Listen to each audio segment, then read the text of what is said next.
पूना से 15-20 मील दूर एक कस्बा जहां इंद्रायणी नदी बहती है। क्या नदी? इंद्रायणी।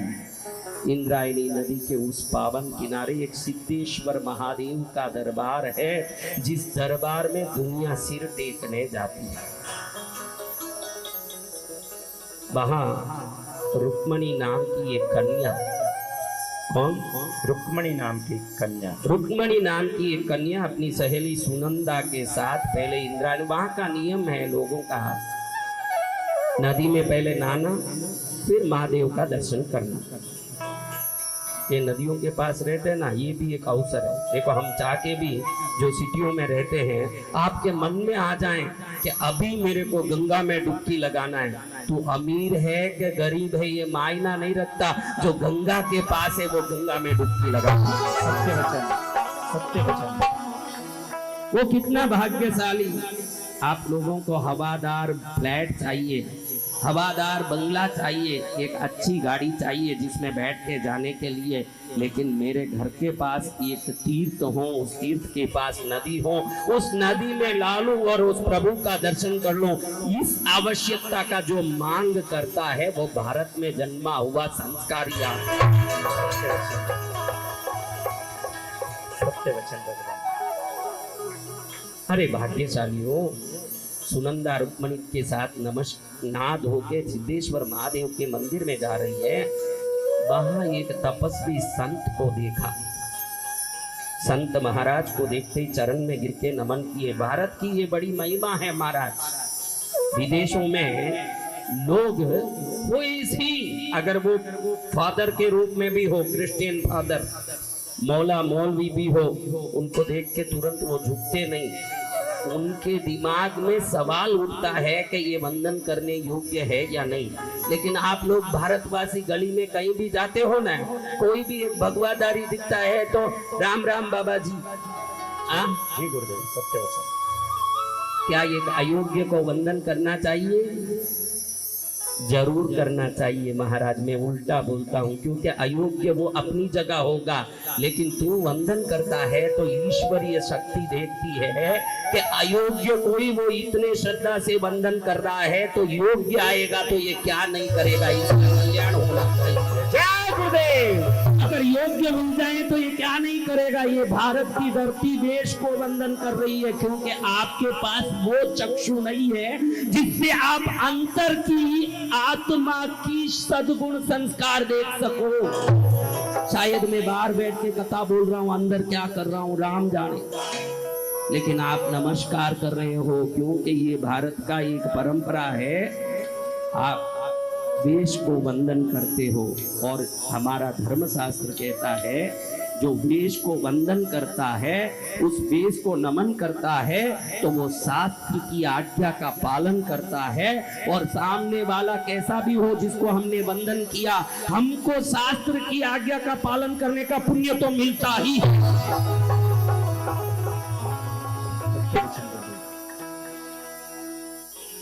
हाथ जोड़ के संतों को दोनों बहनों ने वंदन किया।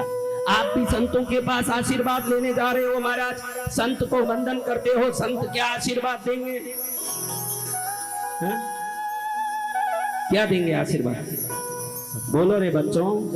तथास्तु। तथास्तु मैंने बोला इसलिए उसको पकड़ लिया, नहीं तथास्तु नहीं। फलो फूलो, हाँ क्या बोलेंगे? फलो फूलो। बहनों हो तो सौभाग्यवती भव, सौभाग्यवती भव। तो दोनों ने वंदन किया। तो रुक्मणी को महाराज ने फलो फूलो, खूब संतान हो, खूब सुख हो, अनेकों संतान की माँ बनो। तुरंत उसके शरीर में बिजली दौड़ गई जब महाराज ने कहा कि अनेकों संतानों की माँ बनो। जोर जोर से सिर पचाड़ के रोने लगी। महाराज आश्चर्य में पड़ गए कि हमारा आशीर्वाद पाके दुनिया गदगद हो जाता है, और ये पचाड़ पचाड़ के रोना क्यों रो रही है? उसका रोना बंद नहीं हुआ, उसका विलाप बंद नहीं हुआ। घबरा रही है, आंखों में पानी आ रही है, शरीर धूज रहा है, रोम रोम खड़ा हो रहा है। महाराज कह रहे हैं कि बेटी क्या हुआ? वो तो बोल नहीं पा रही है। पास में खड़ी सहेली सुनंदा कहती है महाराज आपने श्राप दे दिया है इसको। क्या दे दिया है? श्राप दे दिया है। श्राप दे दिया आपने इसको। भैया कैसे श्राप? संत श्राप नहीं देते बेटा, संत तो आशीर्वाद ही देते हैं। संत अगर कोई गलत वचन भी निकाल देते हैं वो शुभ ही करता है, अशुभ कर नहीं सकता। मुर्गी अंडे पर बैठ के मुर्गी अंडे को सेकती है कि अंदर से चूजा निकल जाए, तो आज तक एक मुर्गी ने भी अपना अंडा तोड़ा क्या? नहीं तोड़ा। इतनी जोर से आप दबा के बैठोगे अंडे पर तो क्या हो जाएगा? टूट जाएगा। और एक मुर्गी भी आज तक अंडे को तोड़ी नहीं, उसमें से चूजा ही निकाली। तो संत दबा कर भी आपको बैठेंगे तो आपसे आशीर्वाद का चूजा ही निकलेगा, कोई टूटने वाला नहीं। जय गुरुदेव। अरे रामा, सुनंदा कहती है महाराज इसका पति अचानक इसको छोड़ के 12 वर्ष पहले काशी गया। कहाँ गया? श्रीपाद स्वामी से दीक्षा ले लिया है उसने, हमने सुना। वो जमाने की बात कह रहा हूं जब गाड़ी घोड़ा, mail, email, Google, WhatsApp, phone कुछ नहीं था। जब समाचारें कान में आती थी न कान से जाती थी। अब आप बताइए महाराज, आपने इसको कहा कई संतानों की मां बनो, जिसका पति सन्यासी हो गया हो और उसकी पत्नी पतिव्रता हो, उसको आपने बोला हो कि अनेकों संतानों की मां बनो, तो ये श्राप है कि आशीर्वाद महाराज? हाँ? साधु महाराज को धक कर गया। साधु महाराज कहते हैं कि बेटा काशी में कहाँ किसके पास उसने दीक्षा ली, क्योंकि ये भी साधु है। काशी में श्रीपाद जी महाराज से दीक्षा ली है, हमने सुना है। 12 वर्ष हो गया वो आए नहीं है, अकेली यहाँ पर बिन पति की पड़ी है, बड़ी दुखी हो रही है। महाराज ने कहा चिंता मत कर, मेरा वचन खाली नहीं जाएगा, मैं साधु हूँ, संत वचन खाली नहीं जाएगा। इसका पति वापस आएगा, इसको अपनाएगा, उसके संतान भी होंगे, ये मेरा वचन है।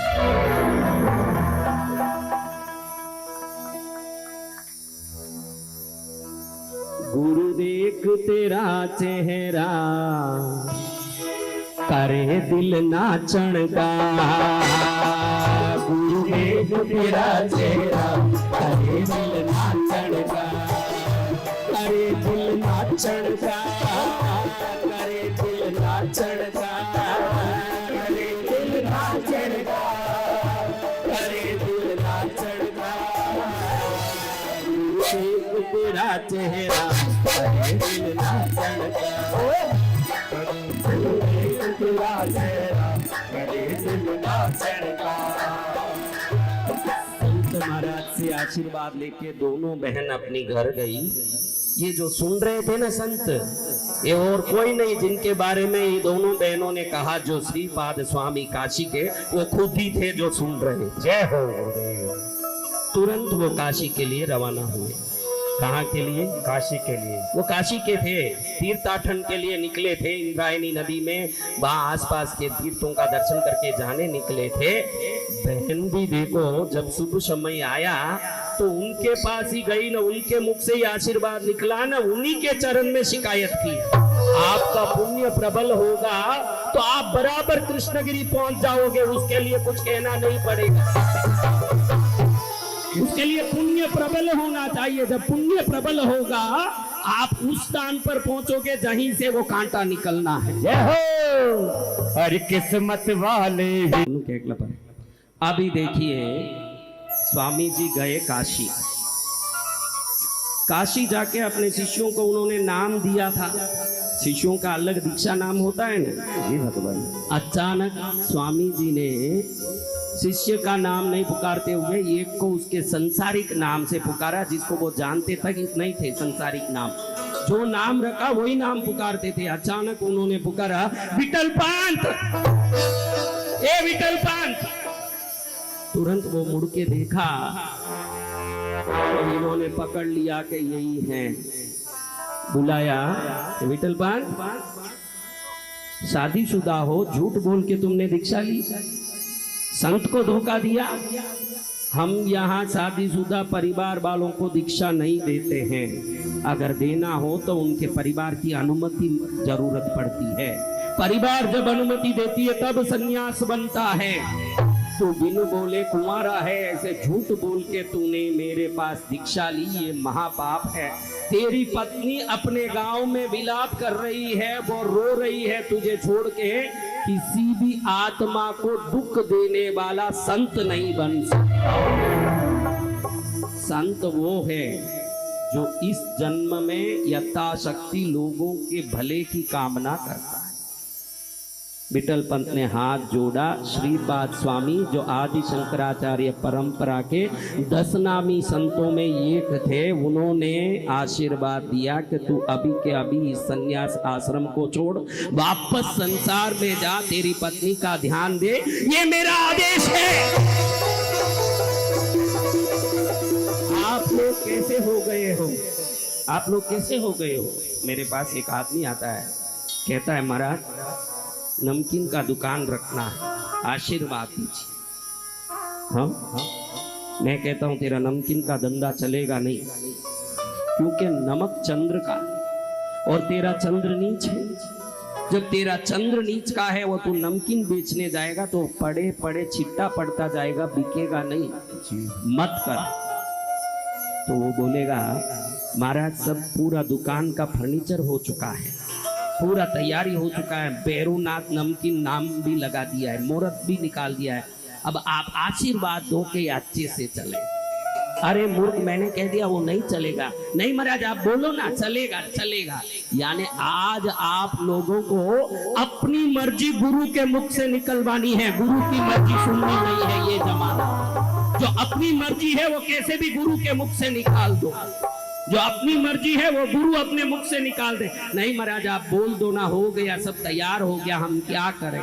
हाँ, अपनी मर्जी गुरु से मुख से निकालवाना है कि गुरु के आदेश का पालन करना है? गुरु के आदेश का पालन अब आप यहाँ हाथ लगा के बताओ कि आप लोग गुरु के आदेश का पालन करने वाले हो कि अपनी अनुकूलता गुरु से पाने के चक्कर में हो? आप ही बताओ। हाँ, गुरु आदेश मुझे नहीं दिखता भाई, गुरु का आदेश पालन मुझे नहीं दिखता। जिन जिन को गुरु आदेश पालन करना है 1 वर्ष यहीं रह के सेवा करो। हाँ, सत्य 1 वर्ष यहीं रह के सेवा करो। नहीं महाराज आशीर्वाद दे दिए, थोड़ा काम छोड़ के आ गया है, थोड़ा मेरे को थोड़ा काम, ज्यादा कुछ नहीं।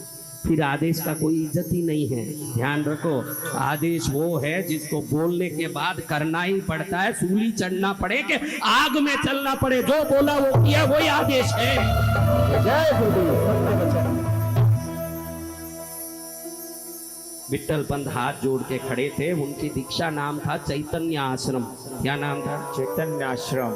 और गुरु ने कह दिया बड़े कड़क शब्दों में कि निकल यहाँ से, संसार में जा, तेरी पत्नी तड़प रही है। निकल गए, वापस वो चोला पहन लिया जो पुराना था। ध्यान रखना, पुलिस का वस्त्र आप पुलिस ट्रेनिंग लेने मात्र से मिल जाएगा, डॉक्टर का वस्त्र आप MBBS पढ़ने मात्र से मिल जाएगा। अगर आपका कद और काठ बराबर है तो आर्मी में भी जगह मिल जाएगा। संत बनना हो तो 1000 जन्म का पुण्य चाहिए, वरना नहीं मिलेगा। 1000 जन्मों का पुण्य मिलने के बाद एक व्यक्ति संत बन सकता है। बाकी सब बनने के लिए घूस दे के भी लोग एग्जाम में पास हो जाते हैं। दिल्ली के कुछ यूनिवर्सिटियों में 100 के 100 छात्र पास हो रहे हैं। कैसे पास हो रहे हैं? ये भी मुसलमानी एजेंडा है, ध्यान रखना। ये मुसलमानी एजेंडा है जो मुसलमान छात्रों को ग्रेजुएट बनाने के लिए अलग जिहाद चल रहा है। कितने तरह के जिहाद, ऋषिकेश में देखो तो पंडित जिहाद चल रहा है। आधे पंडित मुसलमान है, जुट्टू लगा के आपको ठगा रहे हैं। समझ रहे हो? इस बीच में जीना है तो गुरु की आज्ञा का पालन करना पड़ेगा। सारे संसार में जो कपट और छल चल रहा है, इसमें बचे रहना है तो आपकी सतर्कता नहीं, गुरु की कृपा ही वो कर सकती है। गुरु की कृपा ही हमारे जीवन में रक्षा कर सकती, सतर्कता नहीं। आंख खुले दिन दहाड़े चोरियां हो रही है, क्या सतर्क रहोगे? अगर वो चोर आने के बाद भी हाथ नहीं लगा सका माल को, समझना गुरु की कृपा काम कर रही है, गुरु का आशीर्वाद काम कर रहा है। जय गुरुदेव। नहीं होगा। विठल पंत चैतन्य आश्रम बने, लेकिन गुरु के आदेश से वापस पुराना चोला पहना। पूर्व जन्म के पुण्य ने चोला पहनाया, पूर्व जन्म के पाप ने वापस उस चोले को उतरवा दिया। अपने घर आए, पत्नी बड़ी खुश हुई कि मेरे पति आ गए। पत्नियों का यही हालत है। इस पत्नियों में जो भी किसी की पत्नी होगी है, जितनी भी बैठी है, इसमें पूछो कि भाई आपका पति सन्यास ले तो कौन कौन अनुमति दोगे। देखो कितने लोग अनुमति दे रहे हैं। देखो 3000 हाथ उठ गए हैं। देखिए, हाँ, हमको धर्म सुनना है, हमको धर्म समझना है, लेकिन हमको धर्म का पालन नहीं करना। ये हालत है आपको धर्म का पालन नहीं करना है, धर्म को सुनना है। मेरा पति मेरे मुट्ठी में रहे, वो संत बनेगा, आपकी 21 पीढ़ी को तारेगा। और 21 पीढ़ी तिरने के लिए एक व्यक्ति का त्याग हो जाता है तो शास्त्र के हिसाब से वो बहुत छोटा बना के एक भी नहीं आई। देखो इतनी भीड़ में है, एक हुई क्या जो मेरा पति संत बन जाए। हाँ, मेरा पति और नालायक बने तो चले महाराज। हाँ, जितनी नालायक बना करे। कई लोगों को तो थोड़ी देर संतों के पास ज्यादा बैठे न तो तुरंत कह देती है आजकल ये संत बाबा पना बहुत हो रहा है, घर में रहो बराबर। हाँ, ये बाबा पना बहुत आ रहा है, तुम घर में बैठो। क्योंकि उसको लगे कि कहीं संत बन जाएगा, तुरंत उसको टीवी में अलग अलग टाइप के पिक्चर दिखाएगी, अलग अलग टाइप के चीज दिखाएगी। यानी मेरा पति नालायक बन जाए तो 100% चलेगा, संत बने तो नहीं चलेगा। ये संसार की वृत्ति।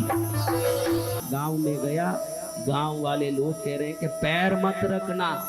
क्या कह रहे हैं? पैर मत रखना। तू संन्यास लेके गया, संसारी बन के आया, तेरे जैसे और लोग करेंगे, संन्यास धर्म का इज्जत नहीं रह जाएगा। तबले को दोनों तरफ मार पड़ता है महाराज। अब नहीं रहना तुमको यहाँ, गुरु ये कह रहे हैं कि यहीं रहना है तुझे। हाँ, कसमे वादे प्यार बपास दो, बातें हैं बातों का क्या। कसमे वादे प्यार बपास दो, बातें हैं बातों का क्या। सूखा कुआं है ये संसार भैया, पानी पी रखता क्या। कसमे वादे प्यार बातें हैं बातों का क्या। अब क्या करें? इसी हालत में वहीं रहते, उस अपमान को सहते। पुराने जमाने में जातिवाद, जाति के मुखियाओं की कड़काई बहुत होती थी। वो मुखियाओं के पंचों की बात को सुनने वाला ही उस समाज में रह पाता था। आज तो आप लोग मनमानी करते हो और स्वतंत्र भारत का मजा ले रहे हो। अगर 50 साल पहले भी जन्मते तो आपके कदम कदम पर आपका समाज पैरा बांधता और डोरा बांधता। वो जमाना था। बड़े मुश्किल से उनको 4 बच्चे हुए। कितने बच्चे? 4 बच्चे। पहले बच्चे का नाम उन्होंने रखा कि अब मुझे ये संसार नहीं चाहिए, गुरु के आदेश से संसार में आया हूँ, संसार का पालन नहीं करूंगा तो गुरु आदेश के विमुख हो जाऊंगा। मुझे गुरु आदेश का पालन करना है, लेकिन संसार में रहूंगा तो मेरी आत्मा का कल्याण नहीं होगा, मुझे संसार छोड़ना है। पहले बालक का नाम रखा निवृत्ति। क्या रखा? निवृत्ति, कि मुझे निवृत्ति चाहिए। फिर भी और एक बच्चा हो गया। उन्होंने सोचा कोई ज्ञान में कमी है, मुझे कोई ज्ञान में कमी है, इसलिए निवृत्ति नहीं हो पा रही है, प्रवृत्ति हो रही है। तो मेरे को पहले वो ज्ञान चाहिए जिससे निवृत्ति हो जाए। दूसरे बच्चे का नाम ज्ञानेश्वर रखा। क्या रखा? ज्ञानेश्वर। तीसरा नाम रखा भाई ज्ञान पाने की कोशिश कर रहा हूँ लेकिन छड़ नहीं पा रहा हूँ, मुझे छड़ना चाहिए, इसलिए सोपान रखा। क्या रखा? सोपान। अंत में कुछ काम नहीं पाया, चौथी एक कन्या हुई, उसका नाम मुक्ता रखा। क्या रखा? मुक्ता। मुक्त हो जाओ। अपने बच्चों का नाम उत्तम रखा करिए। आजकल फोन को देख करके, मोबाइल को देख करके, नए डिक्शनरी देख करके नाम रखते हैं। पूछता हूँ तेरा क्या नाम है? अभी एक बच्ची आई थी, उसका नाम पूछा, क्या नाम है? श्लेष्मा। क्या नाम है? श्लेष्मा। मैंने कहा क्या नाम है? नहीं महाराज, गूगल में देखा, फोन में बड़ा नया लगा, हमने सोचा कि वो नाम किसी का नहीं होना चाहिए, ऐसा नया नाम होना, इसलिए हमने श्लेष्मा नाम रखा है। मैंने कहा श्लेष्म यानी ये सेड़ा जो नाक से निकलता है गंदगी, तेरी बेटी को तू गंदगी बना दिया ये नाम रख के, क्योंकि तुझे अर्थ मालूम नहीं है। देखो वो महापुरुष ने नाम रखा निवृत्ति, ज्ञानेश्वर, सोपान, मुक्ता। कभी अपने बच्चों का नाम रखो ना, उस नाम को पुकारते समय भगवान आ जाए वैसा नाम रखो। कम से कम हे प्रभु, मैं भगवान आपको तो पुकार नहीं सक रहा हूँ, लेकिन ये संसार की माया में ऐसा फंसा हुआ हूँ, अपने बच्चों को 100 बार सेहत लगा लगा के बुलाता हूँ, लेकिन मेरे सेहत लगा के बच्चों को पुकारने की ये माया की आदत प्रभु को पुकारने की आदत बन जाए, वैसा नाम रख दूं। नारायण रख दूं, शिव रख दूं, गोपाल रख दूं, क्या रख दूं? पुकारो मेरे बेटे को नारायण, लेकिन प्रभु आ जाए कि शायद मुझे ही बुलाया होगा। नाम तो अच्छा रख ले। चारों बेटे बड़े हुए, इज्जत नहीं रही, उपवीत संस्कार का समय आया, यज्ञोपवीत करवाना था। क्या करवाना था? यज्ञोपवीत। समाज अड़ंगा डाल रहा है कि तुमको यहाँ जगह ही नहीं है, तू सन्यासी बन के बच्चा जिनता है। बेशरम, सन्यासियों के बच्चे होते हैं और उनका तू यज्ञोपवीत कराएगा। कल हर सन्यासी बच्चा जिनेगा, सबका यज्ञोपवीत होगा, कैसे चलेगा? कुछ भी करो, इन बच्चों को शुद्धि पत्र दे दो। क्या पत्र है? ये पंचों लिख के दे दो कि मेरे बेटे शुद्ध हैं, ताकि इनका कल्याण हो जाए। विठल पंत शुद्धि पत्र देंगे, लेकिन तेरे जैसे सन्यास से संसार में आते हैं उनको शुद्धि पत्र देंगे तो समाज में वर्ण संकर पैदा हो जाएंगे, इसलिए शुद्धि पत्र नहीं दे सकते। शुद्धि पत्र चाहिए, देंगे, लेकिन तुम दोनों को मरना पड़ेगा, ये हमारी सजा। तुम दोनों को मौत के मुंह में जाना पड़ेगा, ये हमारी सजा है। अगर तुम्हारे बेटे की, बच्चों की भला चाहते हो, तुम अपना प्राण त्याग दो, बाद में हम शुद्धि पत्र देंगे। पिता ने हमको योग्य बनाया,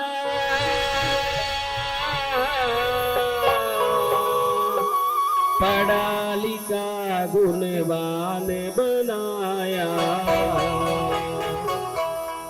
जोड़ जोड़ अपनी संपत्ति का बना दिया हकदार, हम पर किया बड़ा उपकार, हम पर किया बड़ा उपकार, हम पर किया बड़ा उपकार।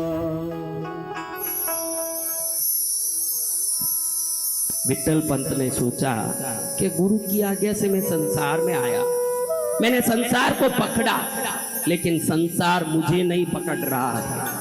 मैं संसार पकड़ने आया, संसार मुझे लात मार रहा है, जिंदगी भर लात मारेगा, क्योंकि मैं सन्यास से संसार में आया हूँ। मेरे बच्चों को ये नौबत नहीं आना। आज भी आप लोगों को पूछता हूँ कि इतना मेहनत क्यों करता है बेटा? वो कहता है कि मेरे बेटे को यूएस भेजना है महाराज, मेरे पास और कोई व्यवस्था नहीं है, मैं मेहनत करूँगा तो ही वो अमेरिका जा पाएगा। छोटे गांव में गाय को चराने वाला एक व्यक्ति अपने बेटे को यूएस भेजना चाहता है तो वो उसको ऊंचा उठाना नहीं चाहता है, अपने लाल को सबसे ऊपर रखना चाहता है। ध्यान रखिए। विठल पंत ने अपनी पत्नी रुक्मणी से बात किया, देखो हमारा जीवन तो बेकार हो ही गया है, कहीं भी जाते हैं तो लोग तिरस्कार की नजर से देखते हैं, हमको तिरस्कृत करते हैं। अब हमारी जीवन तो समाप्त हो जाएगी, हमारा उम्र बड़ा नहीं, बच्चे छोटे हैं। नाथ आप जो बोल रहे हो मैं समझ रही हूँ कि हमारे मरने से इनको शुद्धि पत्र मिलेगा, लेकिन हम मरेंगे। ये मुक्ता 1.5 साल की है, ये बच्चा सोपान 2.5 साल का है, ये ज्ञानेश्वर 4 साल का है, ये निवृत्ति 5 साल का है। इन बच्चों को क्या आप छोड़ के चलोगे? बिल्ली भी अपने बच्चों को जब तक आंख नहीं खोलता है ध्यान रखती है महाराज, हम कैसे छोड़ के चले? लेकिन भाई ये बच्चे अगर सुख पाना है तो हमको जाना पड़ेगा। अगर ईश्वर ने डाली के पत्ते गिन के रखे हैं, आकाश के तारे गिन के रखे हैं, अपने बच्चों के पेट में कितने कौवे जाने चाहिए वो भी जरूर गिन के रखा होगा। वो हमारे हाथ में नहीं है, ईश्वर खुद खिलाएगा, मुझे विश्वास है, जाना पड़ेगा। एक रात ऐसी आई, काली रात, जो बड़ी अंधेरी रात थी। उस रात में बगैर बोले श्री विट्ठल भक्त जी और उनकी पत्नी, छोटे छोटे बच्चे सो रहे हैं और निकल गए। संतों की कहानी सुनोगे तो संघर्ष को वो कैसे करके संत बने आप जान सकोगे, भाग्यशालियों। तो अंधेरे में निकल गए, चल रहे हैं, लगा कि भाई यहाँ हमारा लाश मिलेगा तो लोग अपमान करेंगे कि देखो साधु बन के संसारी बना, तो आखिर इसकी क्या गति हुई, तो लोग मजाक उड़ाएंगे, इसलिए दूर जाना चाहिए। इंद्रायणी नदी के पास निवास करने वाले वो पुण्यशाली आत्मा वहां से बहुत दूर निकल के प्रयागराज तक पहुंचे और प्रयाग में हाथ जोड़ के कहते हैं कि गंगा जमुना सरस्वती मिलने वाली है, त्रिवेणी संगम। कहते हैं कि ज्ञान भक्ति मुक्ति तीनों त्रिवेणी संगम होता है, तुम जल का त्रिवेणी संगम हो, हमको मुक्ति का त्रिवेणी संगम मिल जाए, ऐसा आशीर्वाद देना। इस जन्म में हमने भरपूर अपमान से है, भरपूर कलंक था है, अगले जन्म में हमको पूरी तरह से मुक्ति का मार्ग मिले, ऐसा आशीर्वाद देना। ऐसे प्रार्थना करते हुए पति पत्नी ने धीरे धीरे कदम आगे बढ़ाते उस जल में समाधि दी। बच्चे बड़े छोटे, चारों बच्चे इतने छोटे। ध्यान रखना, ईश्वर जिनकी रक्षा करता है संसार उनको कुछ नहीं कर सकता। ईश्वर जिन पर कृपा करते हैं संसार उसको कुछ नहीं कर सकता। बड़ा बेटा 5 साल का निवृत्ति छोटे बच्चों को कहता, आज से तुम्हारे लिए मैं मेहनत करूंगा। निवृत्ति को जंगल में जाने का, बाहर जाके कुछ लाने का, कुछ मेहनत करने का कोई जरूरी आ गया, बच्चों को पालना है। जब भी किसी भी घर में बाप मर जाता है तो निश्चित उस घर का बड़ा भाई बाप बन जाता है, हर घर में ये होता है। एक बार निवृत्ति गया, 7 दिन तक वापस नहीं आया जंगल में। बड़े घबरा गए सब कि भैया कहाँ गए, भैया कहाँ गए।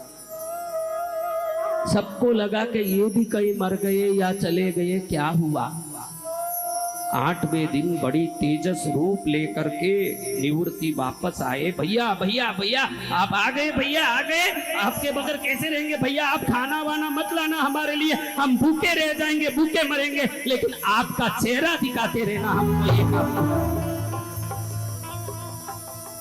निवृत्तिनाथ कहते हैं कि जंगल में गया तो बहुत बड़ा अंजनी पर्वत के अंदर गुफा में जाना पड़ा। अचानक कोई शक्ति ने मुझे खींचा, वहां गया तो देखा एक विशाल काय संत जिनका शरीर करीब 50-60 फुट का होगा। इतने बड़े संत, बड़ी दाढ़ी, जिनकी दाढ़ी 20-30 फुट की होगी, वो बैठे हैं, उनके शरीर से रोशनी निकलती है। वो कहते हैं बेटा मैंने ही तुझे खींचा है, मैंने ही तुझे यहाँ तक खींचा है, मैं गहिनी नाथ हूँ। कौन है? 9 नाथों में एक गहनी नाथ, जिनके गुरु स्वयं गोरखनाथ। ऐसे महापुरुष इसको बुला करके 7 दिन तक, तेरा पुण्य है, तेरे बाप ने तेरे लिए प्राण त्यागा, तू संसार में नाम करेगा, चारों बच्चे विश्व में नाम करोगे, इसलिए तुम्हें ये प्रकृति ने, मेरे गुरुदेव गोरखनाथ ने आदेश दिया कि इनको योग सिद्धि दीक्षा दो। 7 दिन तक निवृत्ति को उन्होंने योग साधना और योग सिद्धि दी। निवृत्ति आज नाथ संप्रदाय के सबसे बड़े संत के रूप में पूजे जाते हैं।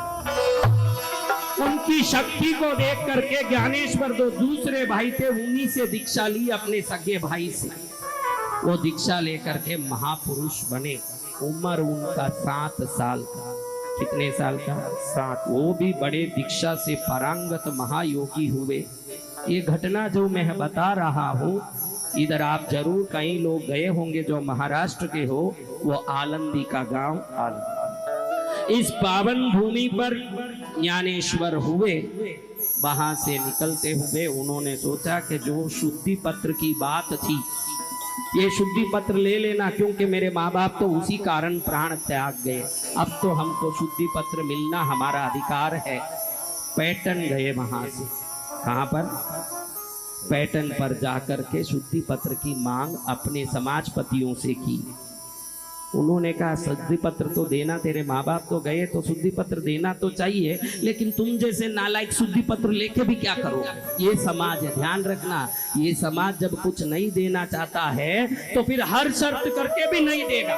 यही समाज, यही संसार है। आप लोगों को कई बार मैं पूछता हूँ, बेटा क्यों नहीं आई गुरु पूर्णिमा में?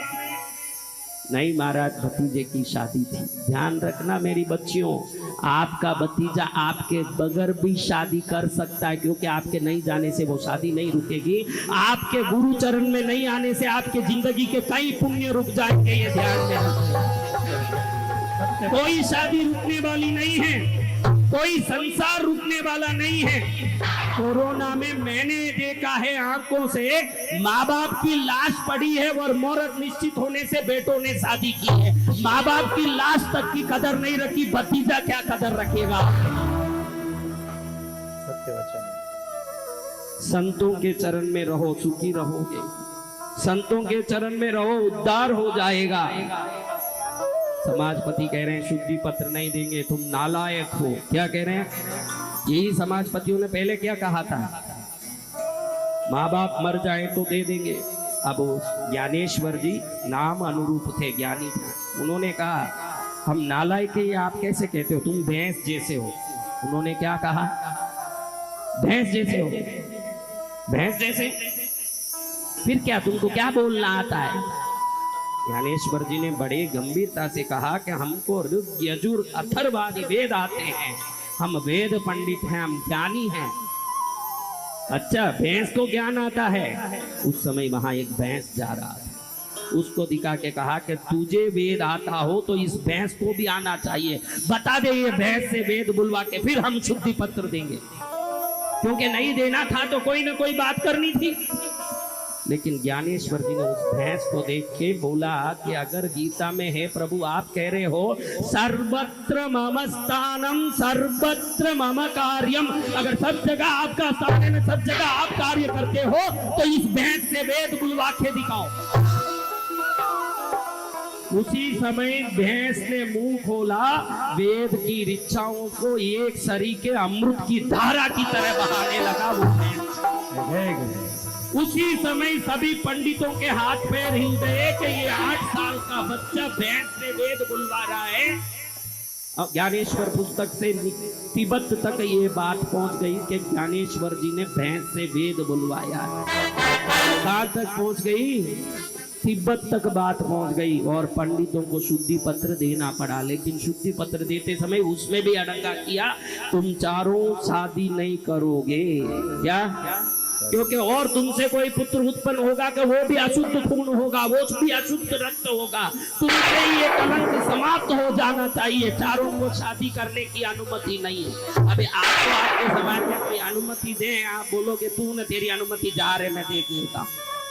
हाँ, आज इतने स्वतंत्र हो गए हो आप कि अपने भारत की झंडा और अपने देश के अपमान करने वालों को भी आप सहन करते हो, इतने स्वतंत्र हो गए हो। ध्यान रखो, आपकी स्वतंत्रता दूसरे अपनी छतरी लाके आप में के नाक में घुसेड़ने के लिए नहीं है। भारत माँ की, पृथ्वी माँ की, अपनी माँ की, गौ माँ की, जगत जननी की कोई अपमान करता है, अगर आप सच्ची में स्वतंत्र हो तो उसी समय उसको पाठ सिखा दो, तब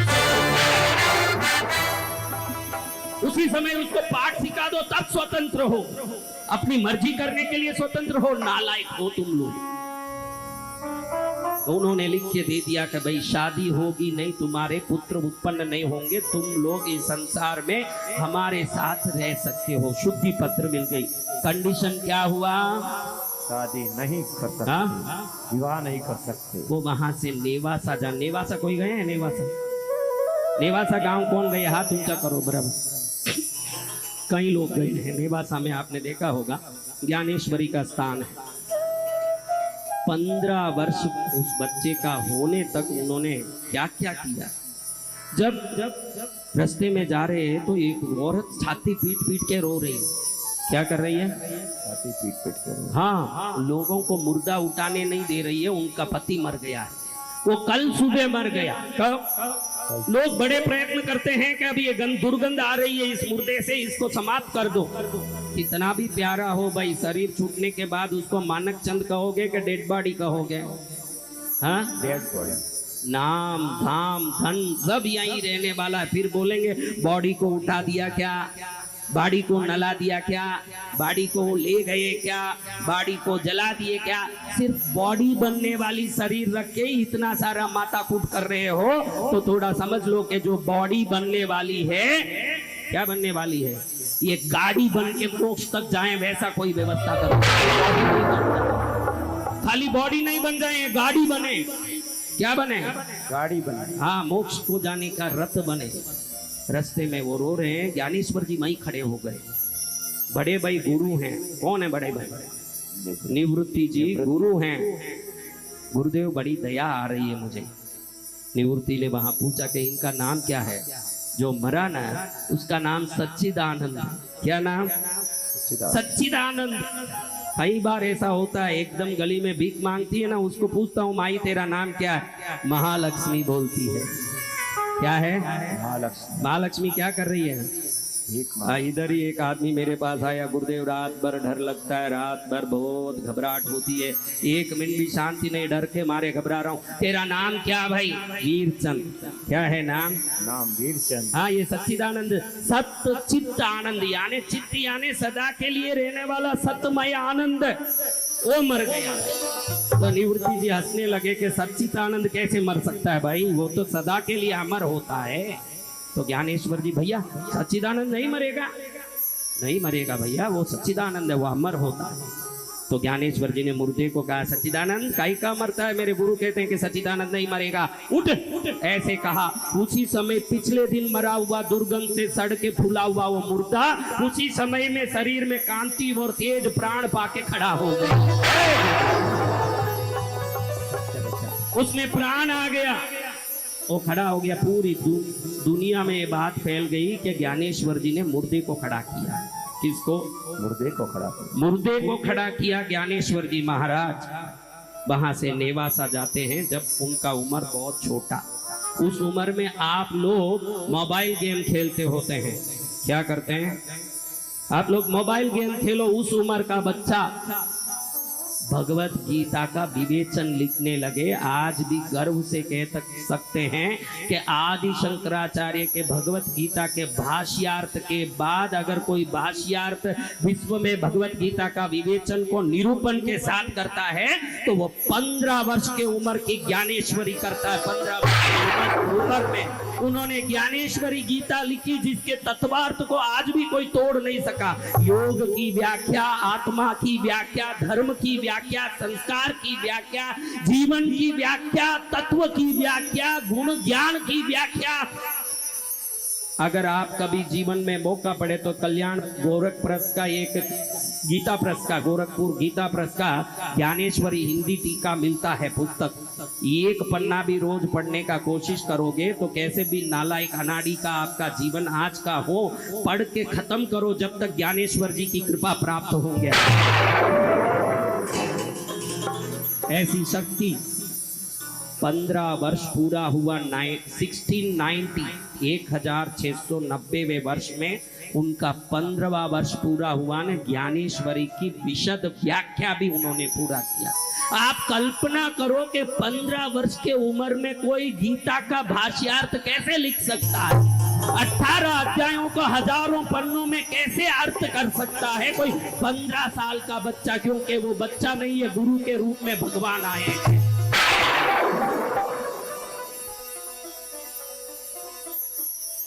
नेवासा में ये पूरा करके ये महापुरुष आलंदी की ओर आए। वापस कहाँ आए? आलंदी की ओर आए। इन्होंने कई चमत्कार बताया। एक मराठी में मांड पदार्थ बनता है, मांड बोलते हो ना खाने का, चीला जैसे बेसन का बनता है मांड। तो एक बार मुक्ता को मन में लगा मांड खाना है। उसने कहा मांड खाना है। अरे बर्तन चोरी हो गए। वहां विशोबा चेटी नाम का एक आदमी था, इनको बहुत परेशान करता था। समाजपतियों ने शुद्धि पत्र दिया, बाद में भी इसको शांति नहीं था, ये इनको बहुत परेशान करता, इनके बर्तन चोर लिया, इनके ऊपर कुछ न कुछ परेशान करता। वो इनको अन्न नहीं मिलने देता था। तो रोती रोती मुक्ताबाई आई कि हाँ, मांड बनाने तवा नहीं है भैया, मिट्टी का तवा भी कोई नहीं दे रहा है। तो उसी समय ज्ञानेश्वर जी ने कहा, तवा चाहिए कि सिगड़ी चाहिए? तवा सिगड़ी दोनों चाहिए, तवा चूल्हा दोनों चाहिए। ज्ञानेश्वर जी ने कहा, मेरा पीठ तवा है। क्या है? पीठ तवा। मेरा पीठ तवा है, मेरा आत्म साधना चूल्हा है। मैं अपने शरीर की अग्नि से पीठ को इतना गर्म कर दूंगा कि तू आराम से रोटी सेक सकेगी, तू इधर ही रोटी सेक ले। उन्होंने पीठ झुकाया और उधर ही वो मांड रोटी बन गई। मुक्ता ने गरम गरम खाया। इतनी योग सिद्धि ज्ञानेश्वर जी ने 15 वर्ष में। आज भी वहां जो आलंदी जाओ तो जहां पर ये मुक्ताबाई ने उनके पीठ में रोटी सेका, वो मकान वैसे के वैसे करीब आज 350 वर्ष पूरे होने आ गए, आज भी वो मकान वैसे के वैसे ही आप वैसे के वैसे ही वो मकान। क्या महाराज, आप कृष्णगिरी की महिमा, अपने गुरु की महिमा छोड़ के आलंदी की ज्ञानेश्वर की महिमा करते हो? अरे एक चावल को दबाओगे तो पूरे मटकी के चावल की टेस्टिंग होती है। संत संत है, किस परंपरा किस संप्रदाय का है वो नहीं है बात, उसका संघर्ष और उसको जीवन को सुन करके संतों की महिमा को समझ लो। श्रद्धा से अगर एक संत का जीवनी सुन लोगे तो अनंत गुरुओं की कृपा आपके ऊपर बरसने लगेगी, अनंत गुरुओं का आशीर्वाद आप पर बरसने लगेगा।